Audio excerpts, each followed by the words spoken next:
आज मी पिंपरी चिंचवडच्या परिसरामध्ये आहे.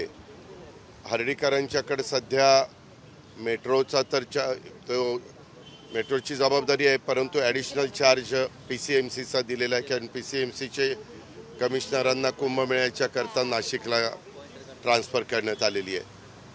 तर सकाळी मी नेहमीप्रमाणे पिंपरी चिंचवडला निघणार होतो, पण हर्डीकरांनी मला सांगितलं की दादा पहिल्यांदा 7 वाजता आपण इथं येऊया, इथं तुम्ही 7 पावणे 7ला या आणि हा ब्रिज बघा.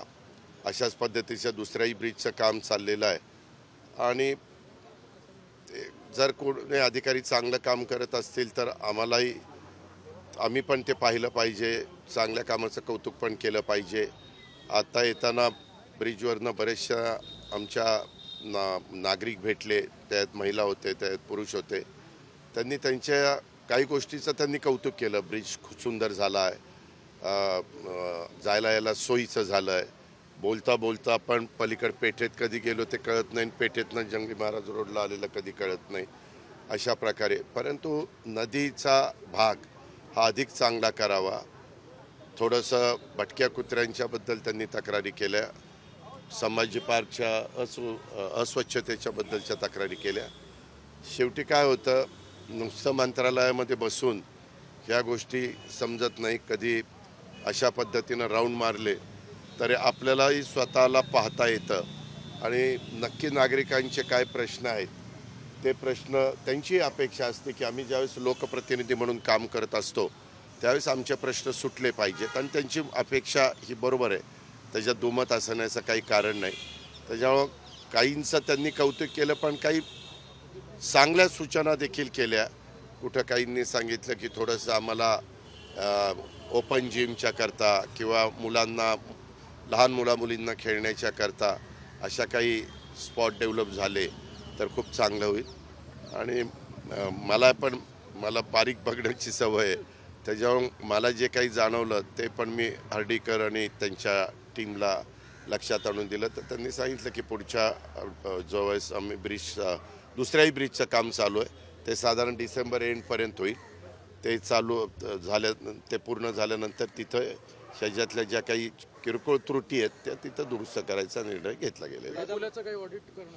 भिडे पुलाच्या संदर्भामध्ये फार जुने पूल आहेत. मागं तुम्हाला आठवत असेल, महाराष्ट्रामध्ये काही बाबतीमध्ये दुर्घटना घडल्यानंतर असं कळवण्यात आलेलं होतं प्रत्येक महानगरपालिकेला, PWDला आणि सगळ्यांना की ज्यांच्या एरियामध्ये जे ब्रिजेस आहेत, मग PWDच्या मालकीचे जे असतील ते PWDच्या अधिकाऱ्यांनी त्याचं स्ट्रक्चर ऑडिट करावं.